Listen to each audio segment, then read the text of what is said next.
aí nós vamos falar hoje de um profeta capacitado por Deus. Amém? Tema da mensagem, um homem capacitado por Deus. É, irmão, coisa boa. Até porque Deus não usa ninguém sem capacitar. Deus não é irresponsável. Deus, ele capacita, ele fortalece e ele envia. Tanto é que o nome Ezequiel é Deus fortalece. Então Ezequiel significa Deus fortalece. Vamos ler capítulo 2, o verso do 1 ao 10. Vamos ler até o 10. Vamos fazer uma leitura participativa. Eu vou ler um verso e os irmãos lerem o verso seguinte até o verso 10. Assim, com uma voz bem bonita para a gente participar, acordar, né? Para a gente acordar, poder ler um pouco a palavra. E eu tenho certeza que Deus vai falar ao meu coração e ao seu coração. Quem vem buscar mais do Senhor, diga amém. Vamos ler a palavra do Senhor.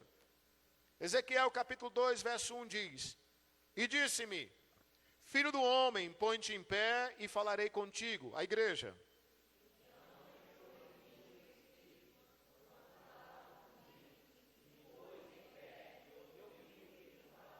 E disse-me, filho do homem, eu te envio aos filhos de Israel, as nação rebelde, que se rebelaram contra mim. Eles, seus pais, prevaricaram contra mim até este mesmo dia.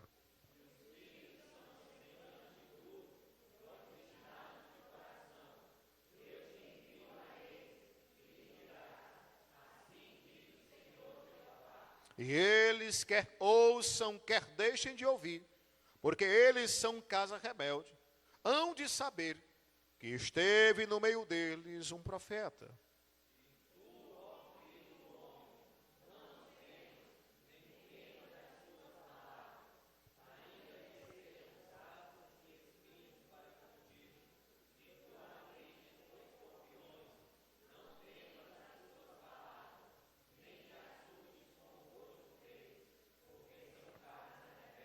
Mas tu lhe dirás as minhas palavras, quer ouçam, quer deixem de ouvir, pois são rebeldes.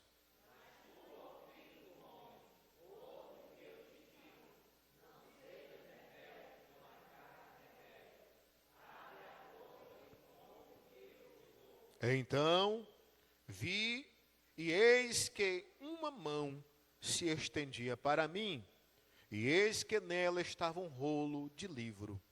E estendeu diante de mim, e ele estava escrito por dentro e por fora, e nele se achavam escritas lamentações, suspiros e ais. Senhor nosso Deus, fale conosco, nos dê a capacidade de transmitir a tua verdade, que possamos chegar, meu Pai, ao coração dos teus filhos. Deus, nos ajude a sermos um canal, conforme a necessidade e a vontade do Senhor para esta igreja, em o nome de Jesus. Glória ao Senhor. Irmãos, há uma chamada específica para um homem chamado Ezequiel. Olhe para mim. Ezequiel, irmãos, é um homem que vivia em Jerusalém no tempo da rebeldia.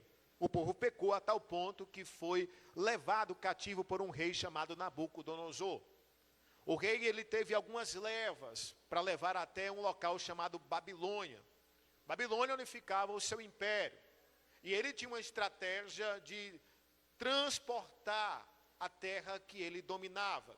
Então ele pegou Jerusalém, que foi cercada, depois de muitos avisos, depois que Deus usou Jeremias de tal forma para que o povo se convertesse, e o povo não dava ouvidos a Jeremias. Tanto é que Jeremias ficou conhecido como profeta chorão, porque ele falava e ninguém lhe ouvia. Punido assim, Deus trouxe um homem chamado Nabucodonosor para rodear, sitiar toda Jerusalém e levar cativo todos aqueles que habitavam naquele lugar. Se você acompanhar o livro de Reis, vai perceber que houve 3 levas de condução. Ezequiel está na leva de 10.000 homens, 10.000 pessoas na verdade. A primeira leva, talvez você se lembre, foi aquela escolhida para habitar no palácio. Eram os homens capacitados, os homens de instrução. Sabe quem estava no meio deles? Daniel. Aí Daniel foi para o palácio, lembra da história? Não se contaminou com os manjares do rei, sentou na mesa, mas não foi igual a eles. E aí vai, Sadraque, Mesaque, Abednego. Só que Ezequiel não foi para o palácio, ele foi para Tel Abibe, que era um local de um assentamento que ficava próximo ao rio Quebar. Lá ficou quase 10 mil pessoas que vinham cativo. Cativo é diferente de escravo, irmãos. Cativeiro, você tem liberdade de trabalhar. Só que você não pode mais sair daquele lugar. Você está aprisionado dentro de um local onde você pode trabalhar para comer. Então o escravo trabalha para o seu senhor. O cativo trabalhava para si mesmo. Porém aprisionado em uma terra alheia, em uma terra estrangeira, aonde não era a terra deles. Tem até um salmo que ele diz que eles penduraram os seus saltérios. Eles não queriam mais cantar, não queriam mais louvar, porque estavam angustiados até a morte. Deus é maravilhoso, irmãos. Deus coloca profeta em todo lugar. Como o verso 5 deste texto que nós lemos, ele vai dizer assim: e eles quer ouçam, quer deixem de ouvir, porque eles são casa rebelde, hão de saber que esteve no meio deles um profeta. Então Deus colocou um profeta em Jerusalém, porque ficou lá Jeremias. Deus colocou um profeta no palácio, estava lá Daniel. E Deus colocou um profeta lá nas margens do rio Quebar, em Tel Abibe, e estava lá Ezequiel. E a mensagem é clara: quer ouçam ou quer deixem de ouvir, Deus sempre tem alguém falando das suas grandezas. Então eu não sei em que situação nós nos encontramos hoje. Se o povo rebelde que está às beiras dos rios, chateado com o mundo, com tudo, ou nós somos o mensageiro de Deus, que no meio de uma nação corrompida, bradamos que ainda existe um Deus que ama e ama de verdade. Então eu quero dividir o texto do capítulo 2 em algumas sessões. E a primeira sessão é a capacitação do profeta. Se você perceber no verso 1 e no verso 2, ele vai dizer assim: disse-me, filho do homem, põe-te em pé e falarei contigo. Então entrou em mim um espírito quando falava comigo. E o que foi que o espírito fez? Me pôs em pé, e aí só assim eu consegui ouvir o que ele falava. Se você prestar atenção em Ezequiel 3, lá no verso 12, ele vai colocar na tela, vai estar assim: e levantou-me o espírito, e ouvi por detrás de mim uma voz de grande estrondo, que dizia: bendito seja a glória do Senhor deste o seu lugar. Então ele vai falar sobre uma voz que falava de uma maneira estrondosa. Falava onde? De trás dele. Uma voz que o impulsionava a ficar de pé. Um espírito que movia o seu eu, o seu íntimo, a sua pessoa. Porque Ezequiel estava na mesma situação dos demais, irmãos. Expulso da sua casa, perdido familiares, longe de tudo, perdeu todos os seus bens. Então a situação dele era igual às demais. Porém, o Espírito do Senhor adentrou na vida de Ezequiel. E a primeira ação que ele fez foi o colocar de pé. Foi dar ânimo para que ele conseguisse agora ter força para prosseguir em terra estranha. Em situações que não foram planejadas. Em momentos que não foi orquestrado. Em dias ruins mesmo. O Espírito do Senhor se apoderou dele. E a voz falava por detrás dele, com uma voz de estrondo. Era tão forte esta voz, que no verso 15 do capítulo 3, ele vai dizer que ficou pasmado no meio deles, lá no finalzinho do verso. E ficou de uma forma, irmão, sem conseguir reagir. E ele fala: e vinham dos cativeiros de Tel Abibe, que moravam junto ao rio Quebar, e moravam onde eles moravam, e fiquei ali 7 dias, pasmado no meio deles. Por que ele ficou 7 dias? Porque o que entrou nele, irmão, foi tão forte que ele não sabia o que estava acontecendo. Foi aquele poder, aquela graça, aquilo que o colocou de pé, aquilo que o animou quando ninguém mais animaria, aquilo que ele fez continuar quando tudo dizia que era para você parar, aquilo que causou revolta em todos, mas você foi blindado. E quando todos murmuravam, de rosto obstinado, de fronte obstinada, Deus alegrava o coração de Ezequiel. É por isso que ter Deus é ter paz em meio às guerras. Não é não ter guerra, mas é ter paz em meio às guerras.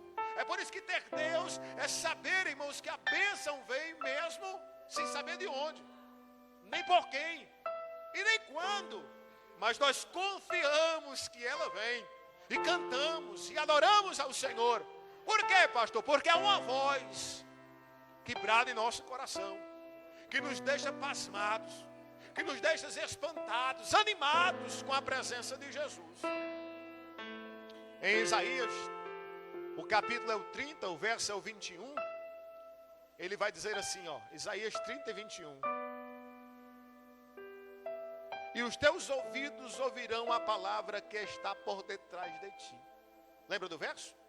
O verso que eu li aqui, Ezequiel, deixa isso aí. O Ezequiel disse assim, e ouvi um barulho de asas dos animais que tocavam umas nas outras. Aonde ele ouviu? Por detrás de mim. O verso 12, ele vai dizer, levantou-me o Espírito e ouvi por detrás de mim uma voz. Diferente de Isaías, Isaías também ouviu uma voz. Olha a semelhança. Olha como é igual o trabalhar dele. Olha como não há diferença e acepção. Nesta época, na época onde o Espírito Santo vinha e habitava e se apoderava, ele falava como se fosse uma voz que o guiasse. E uma voz tu ouvirá.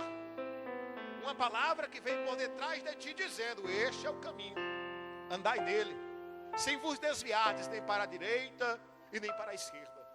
Ezequiel ouve a mesma voz, mas só que agora nós sabemos porque ele diz que está falando com ele. E quem é? O Espírito que o colocou de pé. Então aqui inicia-se uma chamada primordial de um homem de Deus. Como é que se inicia a chamada de um homem ou da mulher de Deus? Com o Espírito Santo. O Espírito Santo, irmãos, ele vem através de Deus para nós, selado, no dia que nós o aceitamos como seu Salvador. Está isso em 2 Coríntios, no capítulo 1, e no versículo 21 e 22. Ele diz assim no 21, mas o que nos confirma convosco em Cristo, e o que Deus nos ungiu é Deus, o verso 22, o qual também em nós selou, escute isso, o qual também em nós selou, e deu o penhor do Espírito em nossos corações. Quando foi que ele nos selou, o Espírito Santo? Quando nós entendemos que tudo que vem sobre nós vem de onde? De Deus. Há uma conversão. Foi nesse momento que o Espírito Santo se apoderou também de nós, assim como se apoderou de Ezequiel. Só que Ezequiel recebeu o Espírito Santo para uma determinada função, que era o quê? Verso 3, Ezequiel 2. E disse-me, filho do homem, eu te envio aos filhos de Israel, as nações rebeldes que se rebelaram contra mim. Então, para que é que o Espírito Santo entrou em Ezequiel? Para capacitá-lo, para ser assim enviado aos seus próprios irmãos, aqueles que estão à sua volta. Olha o capítulo 3 de Ezequiel, versículo 5. Ele diz assim, porque tu não és enviado a um povo de estranha fala, e nem de língua difícil, mas a casa de Israel. A capacitação de Ezequiel não era para ir para a África, nem para o Japão, não era para ir para outro país de uma língua difícil, era para o mesmo idioma. Há diferentes chamadas na vida do crente, irmãos. E Deus muitas vezes nos chama para sermos profetas em nossa casa, para o nosso marido, para a nossa esposa, para os nossos filhos, para onde nós trabalhamos. Deus nos chama e nos capacita para nos colocar de pé aonde nós nos apresentarmos. O projeto de Ezequiel era algo onde ele já estava, mas nem por isso a unção de Deus foi menor. A presença do Espírito Santo foi de uma forma menor. Não, irmãos. Há um derramar tão profundo de Deus nesta mensagem, que Ezequiel se prostra por 7 dias sem entender o que está acontecendo. Pasmado do poder, da glória. Hoje a gente se converte, irmãos, e alguns até são batizados no Espírito Santo, mas com meia hora, que parece que não aconteceu, foi mais nada, irmãos. Parece que está se esvaindo. Parece que recebemos aqui um culto como este, de louvor e adoração, onde os irmãos ensaiaram, onde os departamentos ensaiaram, onde nós preparamos uma palavra e você sai, rapaz, eu tenho uma chamada em Deus, mas quando passa 2 horas, 3 horas fora do templo, parece que está com vazamento. E tudo aquilo que foi colocado no coração, que lhe dá ânimo, que lhe coloca de pé, que lhe faz vencer, que lhe faz prosperar, parece que não existe mais quando se depara com as dificuldades. A chamada é clara. Eu te chamei porque eu quero te enviar às nações rebeldes. Quem era o povo rebelde? Era o povo de Deus, irmãos. O povo de Deus se rebela contra Deus. Você já viu isso na igreja? Eu já vi muito, irmãos. O povo que chama cristão se rebela contra Cristo. Já vi muito disso. Eu sou cristão, mas eu estou revoltado com Cristo. Já viu um negócio desse, irmãos? Como é que pode? Mas esse é o fato. Eles não entendiam. Então, quando nós não entendemos, nós temos a tendência de culpar alguma coisa ou alguém. Quando não compreendemos a situação, quando não estamos esperando que isso acontecesse, alguém tem que ser o culpado. Geralmente, é o dono de tudo. É o que te fez acordar, é o que te fez mover as mãos, que te fez pensar. É mesmo com a nossa rebeldia, muitas vezes ele insiste conosco. Mesmo em dias turbulentos, onde nós estamos revoltados com tudo, ele não sai do nosso lado. Ele espera acalmar o furor, o coração centralizar. Eu sei disso porque eu tive uma briga com Jesus. E eu digo isso, irmão, com vergonha. Quando a Noemi teve uma crise a última, eu briguei com Jesus a madrugada inteira. O senhor não vai me ouvir, não. Está aquela morrendo, o senhor não está aí, não, Jesus. E como se Deus, irmão, devesse alguma coisa a mim. Como se eu merecesse que ele reagisse à minha oração. Um homem falho que nem eu, irmãos. Que muitas vezes pensa coisa do céu, mas que tem hora que minha mente é dominada por dados inflamados. Horas que eu estou querendo fazer a obra de Deus, mas horas que eu não quero nem sair da minha rede, irmãos. Nós somos falhos e esta é a verdade. E mentimos às vezes para nós mesmos, dizemos que somos bons. Mas a própria Bíblia diz que nós somos maus. Mas temos um Deus bom. Um Deus que pega a maldade em nós e vai aperfeiçoando em bondade. Vai trabalhando em nosso coração. E eu me rebelei, irmãos. Até o momento que a ficha caiu. Isso que é que eu estou fazendo? E eu fui lá prantear. Eu digo, Jesus, eu não mereço ser ouvido por ti. Se o Senhor não fizer nada, o Senhor tem razão. O Senhor pode somente me perdoar. Eu quero agradecer por poder estar aqui falando com o Senhor. Porque o Senhor me deu esta verdade, este entendimento. Muitos se desesperam, procuram dinheiro e médicos e tudo. Que não é errado. Mas eu estou aqui procurando o Senhor porque eu entendo. O Senhor abriu meu entendimento para isso. E comecei a clamar ao Senhor. Eu disse, Senhor, não tenho fé para curar, não.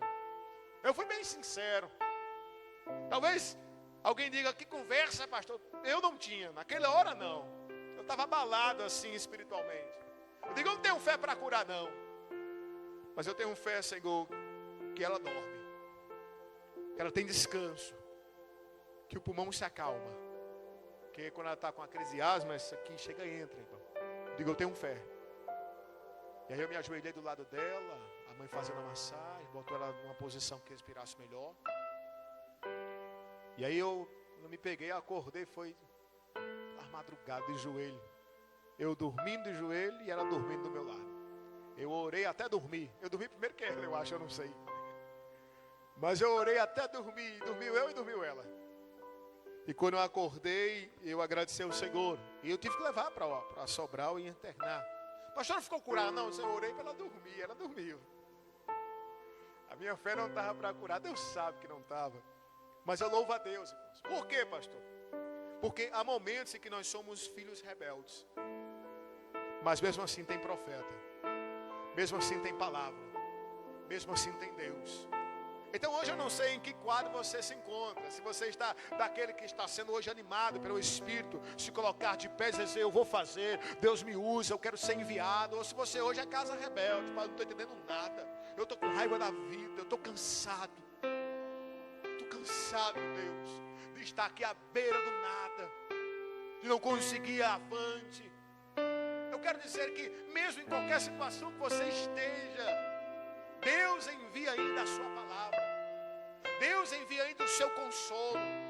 Deus não desiste da casa rebelde. Irmãos, eu acho lindo isso, porque eu, quando comecei, eu disse, eu sou a casa rebelde também. Talvez não sempre, mas algumas vezes eu sou. Mas mesmo assim, Deus não me lança fora. Só que para Ezequiel fazer o processo, irmãos, de ministração da verdade de Deus, ele precisou primeiro da unção de Deus, o Espírito Santo. Em 1 de João, capítulo 2, versículo 27, ele vai dizer que colocou em nós esta unção. Ele diz assim, ó, e a unção que vos recebestes dele, fica onde? Fica onde? Vou ler de novo, ó. E a unção que vós recebestes dele, fica em... A unção, irmãos, está alicerçada em poder. Em poder. Viu quando eu li em 1 Coríntios, 2 Coríntios 2 e 22? E selou em você, e ungiu você, e colocou dentro de você o quê? A unção o quê? O poder. Ele colocou em você e em mim o poder de Deus.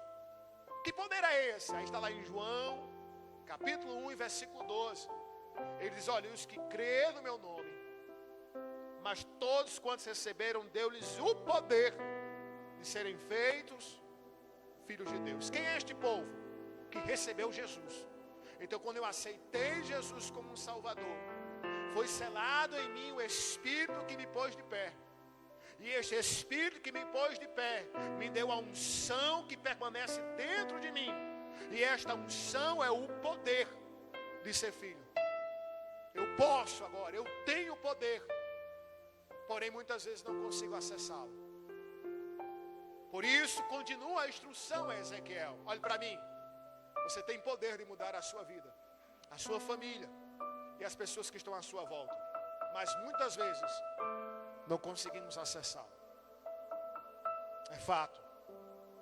Muitas vezes não conseguimos tocar no Senhor, receber a virtude dos santos, a unção, a graça, aquilo que nos motiva.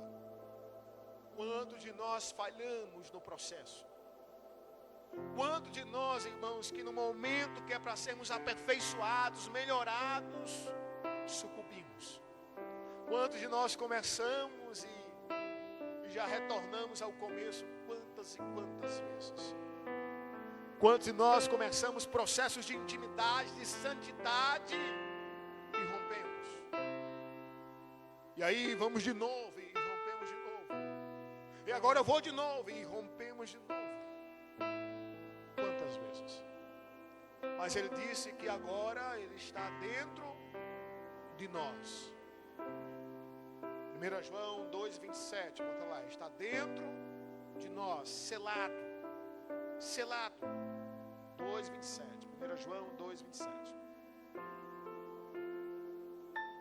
certo, hein? Pronto, ele disse, não tendes necessidade de que alguém vos ensine, mas com a unção vos ensina todas as coisas, e é verdadeira, e não é mentira. Como ela vos ensinou, assim nele permanecereis. Escuta isso aqui, ó. Ezequiel, deixa aí, irmão. Ezequiel 2 vai dizer, o Espírito entrou nele, o colocou de pé. Aí disse, olha, você está sendo colocado de pé, porque o meu povo se rebelou contra mim. Mas eu não tenho como lhe usar apenas com o poder. Você precisa aprender a verdade, que não é mentira. E aí Ezequiel vai falar. Lá no capítulo 3, no versículo de número 1, ele diz assim, depois me disse, filho do homem, come o que achares, come este rolo, e vai e fala à casa de Israel. Que rolo, irmãos? Ezequiel 2:9, nós lemos. Então vi, e eis que uma mão se estendia para mim, e eis que nela estava um rolo, um livro. E estendeu diante de mim, e ele estava escrito por dentro e por fora. E o que estava escrito lá? Ele diz, nele se achava escrito lamentações, suspiros e ais. Aí ele disse assim, olha, eu quero que você coma este rolo. Verso 2. Então abri a minha boca e me deu a comer o rolo. E disse-me: filho do homem, dá de comer ao teu ventre, e enche as tuas entranhas deste rolo, que eu te dou. Então comi, e era na minha boca doce como mel. Então há uma missão para nós aqui. Uma missão que precisamos do poder, da unção que permanece em nós, dada pelo Espírito Santo, quando nós aceitamos Jesus como Salvador, selado dentro de nós. Mas não é só isso. Porque antes de eu poder fazer, eu tenho que ser. Você lembra lá da chamada dos diáconos, em Atos 6? Lembra lá?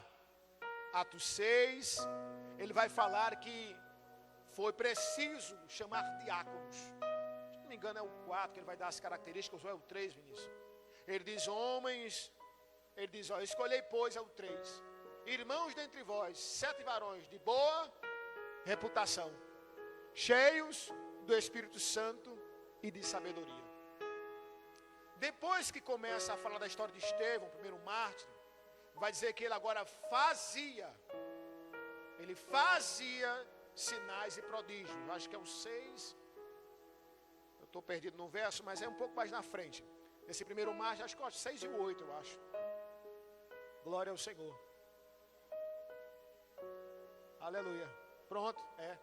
E Estevão, cheio de fé e de poder, fazia prodígios. Olha como isso aqui é interessante, irmãos. Ele era um homem de boa reputação. Ele era um homem cheio do Espírito Santo, poder. Mas até então ele não fazia.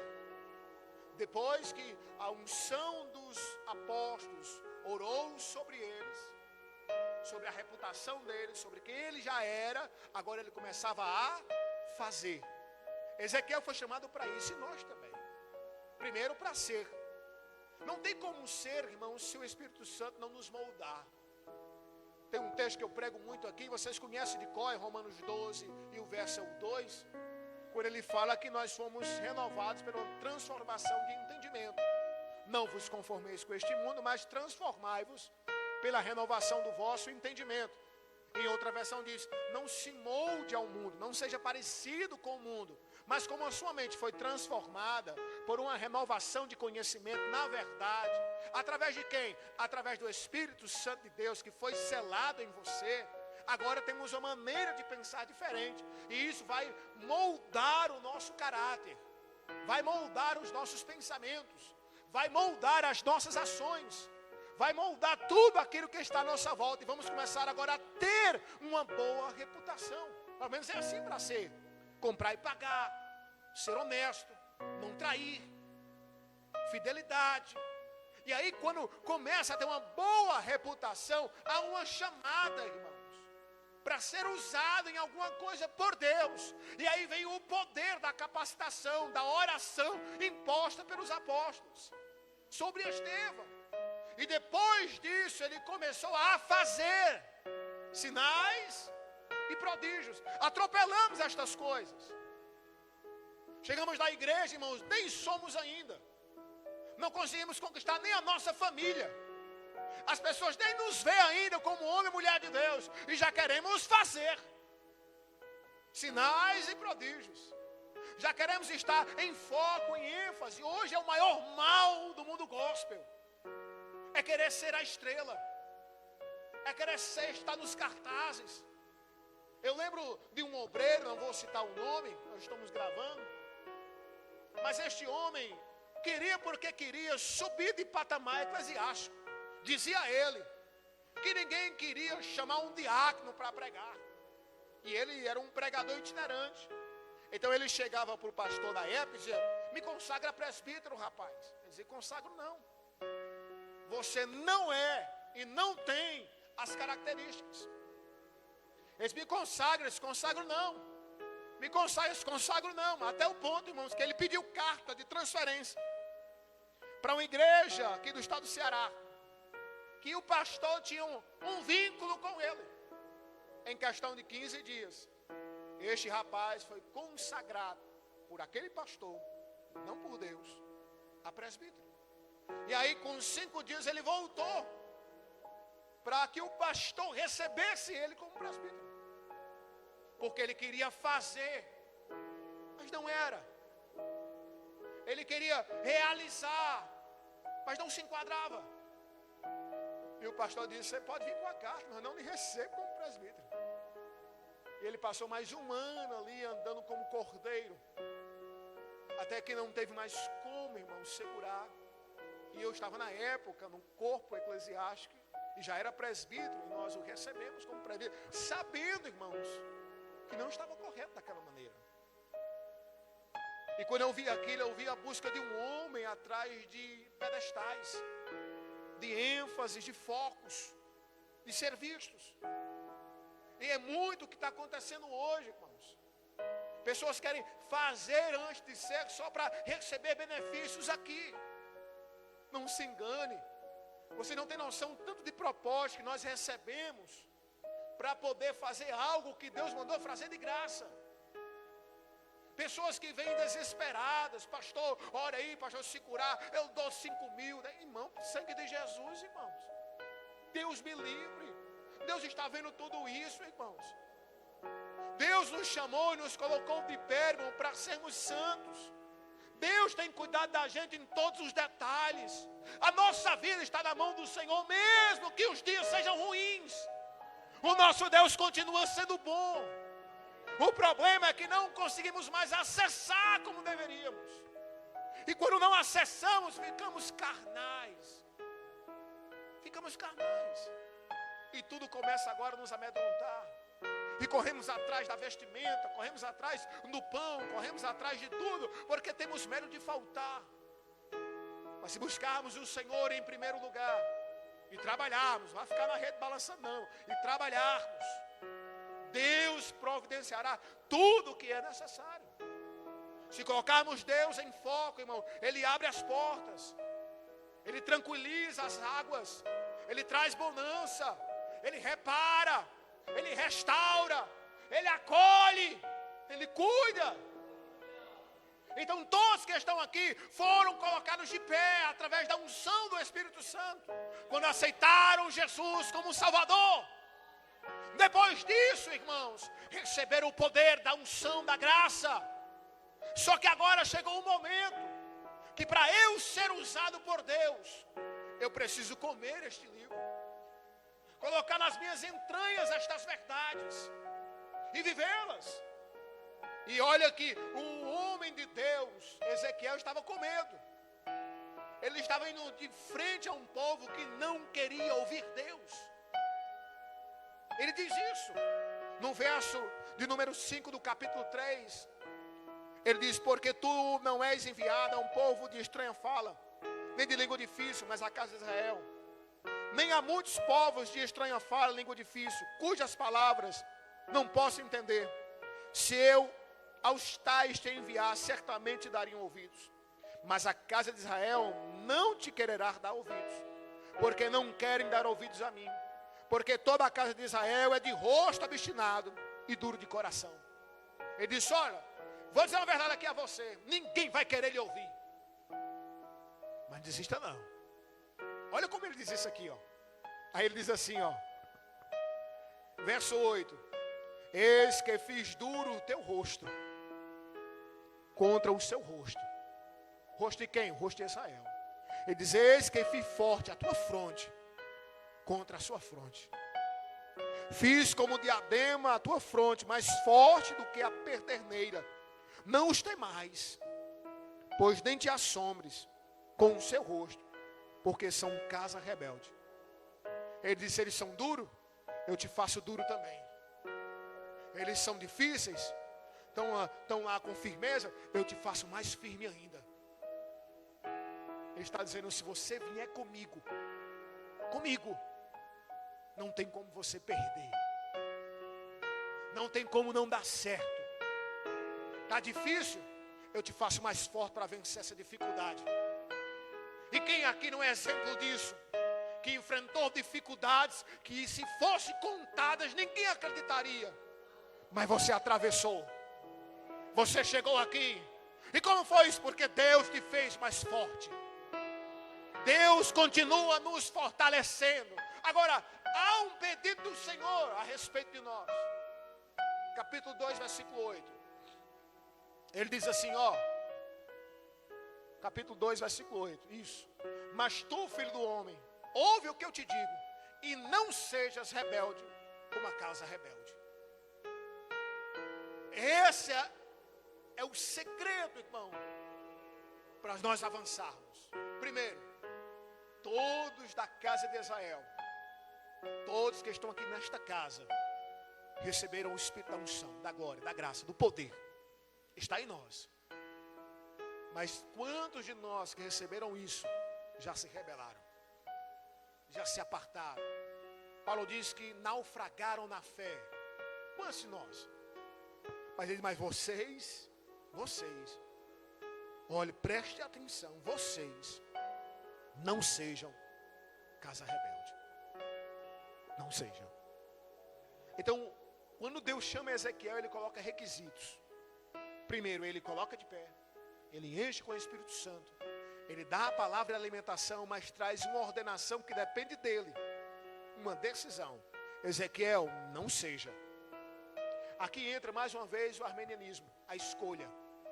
Que você poderia ser ou não ser. Ele diz, não seja. Não seja como eles. Eu estou te pedindo, não seja. E eu louvo a Deus, irmãos, porque quando Ezequiel pega o livro, eu vou terminar aqui, não vou me estender muito, mas quando ele pega o livro, ele diz no verso 10, que quando a mão se estendeu para ele, e o livro estava escrito por dentro e por fora, simbolizando que a palavra inteira é importante, ele diz, e achava escritas, lamentações, suspiros e ais. Mas hoje, irmãos, estas mensagens são anuladas dos nossos púlpitos. Irmãos, nós temos raros cultos que alguém prega sobre lamentações, sobre choro, sobre exortações, sobre os ais, sobre o que vai vir, sobre o juízo. A maioria dos cultos que nós temos, se convidarmos pregadores para vir aqui, na sua grande maioria, não todos, utilizarão de textos que colocarão a igreja para saltar, para receber. Que não é que esteja errado, irmãos. Não é que esteja errado. Textos que motivarão a alma, o ser, a energia cósmica, pode assim dizer, do nosso corpo. Somos feitos de energia mesmo. Tanto é que a música nos envolve. Somos sentimentais. Tanto é que se botar uma música aqui mais sentimental e eu entrar no momento aqui, vocês vão sentir algo diferente. A gente chama isso de momento coach, né? Irmãos, quem tem habilidade com a palavra, ou com palavras e frases bem planejadas, ele chega a qualquer coração, movendo aquele sentimento momentâneo. E nós estamos cheios disso, de pessoas que se sensibilizam por momentos, mas que não conseguem viver uma vida de sensibilidade com o Espírito Santo. Que um momento eles até choram, mas que não tem uma vida de choro aos pés de Cristo, irmãos. Não tem uma vida contínua.